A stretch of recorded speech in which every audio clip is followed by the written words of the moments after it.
விடுகதை. மரியாதை இல்லாத ஊர் எது? விடை போடி. அடையார் வந்தா என்ன செய்யணும்? விடை டான்ஸ் ஆடணும். பொத்தேரி வந்தா என்ன பண்ணணும்?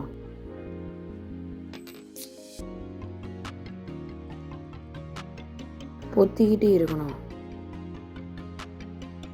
மதுராந்தகம் வந்தா என்ன செய்யணும்?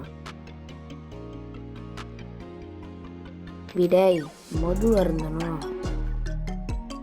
நுங்கம்பாக்கம் வந்தா என்ன செய்யணும்? விடை நுங்கு சாப்பிடணும். இந்த வீடியோ உங்களுக்கு பிடிச்சிருந்தா லைக் பண்ணுங்க, ஷேர் பண்ணுங்க, சப்ஸ்கிரைப் பண்ணுங்க.